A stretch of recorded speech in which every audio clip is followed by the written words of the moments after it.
You've probably heard Ramana Maharshi's famous question, "Who am I?" But here's the thing, most people are practicing it completely wrong. They're repeating it like a mantra. They're forcing concentration. They're searching for mystical answers. In this video, you'll learn how self-inquiry actually works and how to use it in real life without forcing or faking stillness. Let's clear this up once and for all. So here's the insight that changes everything. Self-inquiry isn't about repeating a question over and over. It's not a mental exercise. It's not thinking your way to enlightenment. It's something much simpler. Here's the thing. The mind loves turning truth into technique. It wants a method, a formula, steps to follow. But self-inquiry isn't like that. It's about looking directly at the one who's aware. Think about it. Right now, you're aware of these words. You're aware of thoughts. You're aware of sounds, sensations, emotions. But who is aware? That's what self-inquiry points to. Not as a concept, not as an answer you find in your mind, but as a direct recognition. And the beautiful part? You don't need to sit in a cave for years to practice this. You can use it right now, in daily life, in the middle of stress, confusion, or worry. I'm going to show you exactly how. Let's start with the biggest misconception. Most people turn self-inquiry into a mental question loop. They sit there asking, "Who am I? Who am I? Who am I?" and wonder why nothing happens. That's not what Ramana Maharshi taught. His original intention was to trace the I thought back to its source. Here's what he meant. When a thought appears, like, "I'm anxious," or "I'm frustrated," or "I need to figure this out," you don't fight it. You don't try to stop thinking. Instead, you ask silently, "To whom does this thought come?" The answer is always, "To me." Then here's the key step. You look at that me, not as an idea, not as a concept, but as awareness itself. You turn your attention toward the sense of I that's behind all your thoughts. And when you do that, something shifts. The mental noise quiets down, not because you forced it, but because you stopped fueling it with attention. All right, let's make this practical.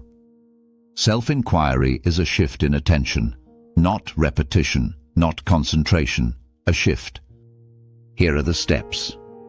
Step 1. Notice a thought or emotion. Maybe you're worried about work. Maybe you're replaying a conversation. Just notice it. Step 2. Ask inwardly, "To whom does this come?" Don't say it out loud, just feel the question. Step 3. Recognize the answer, "To me." Step 4. Turn your awareness toward that sense of I, the one who's aware, the one who's experiencing this moment. Step 5. Rest there, without trying to find a verbal answer, without analyzing. Just be with that sense of awareness. Ramana Maharshi himself said, self-inquiry is to focus the mind on the feeling of I and to remain there as long as possible. That's it. That's the practice. Now here's what Ramana said about this. He said, when the I thought dissolves, the true self shines by itself. What does that mean? It means you stop identifying with your thoughts. You stop being the character in the story. You become the awareness that's watching the story. And if this sounds familiar, it's because Eckhart Tolle teaches the same thing. He calls it presence, inner stillness, the space between thoughts. It's not mystical. It's your natural state when you're not lost in thinking. Now let's talk about real life. Because this isn't just a meditation cushion practice. You can use self-inquiry in ordinary moments, when you're standing in line, when you're driving, when someone says something that triggers you. Here's how. Let's say you're in a conflict. Someone criticizes you. Your mind immediately spins up a story. They don't respect me. I need to defend myself. This isn't fair. Right there, in that moment, ask, to whom does this thought come? To me. Then look at that me. Feel the awareness behind the reaction. Suddenly, there's space. The emotion doesn't control you anymore. You're not lost in it. Or let's say you're worried. Your mind is running in circles about the future, bills, deadlines, health, relationships. Same practice. To whom does this story come? To me. Look at the I who's worried. Rest there for a moment. You'll notice something.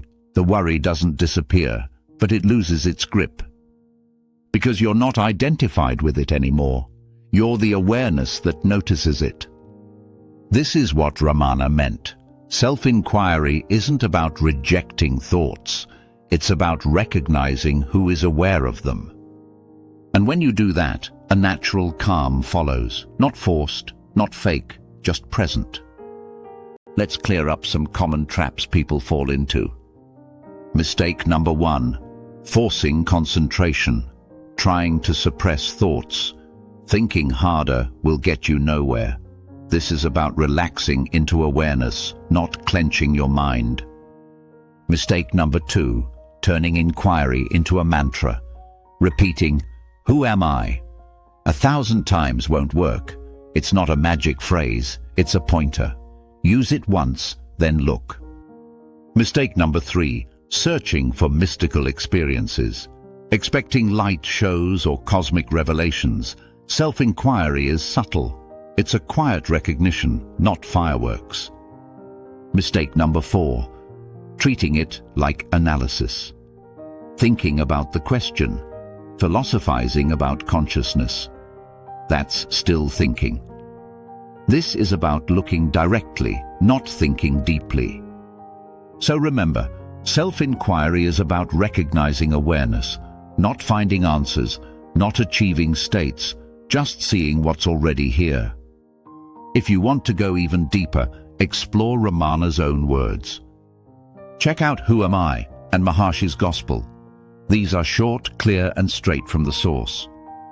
Writers like David Godman echo the same understanding. That self-inquiry isn't about repeating a question. It's about resting as the awareness behind the I. It's beautifully simple when you understand what he truly meant. Not a technique to master, not a practice to perfect, just a return to what you've always been. Pause right now and sense the awareness that's hearing these words. That's it. So here's what I want you to try.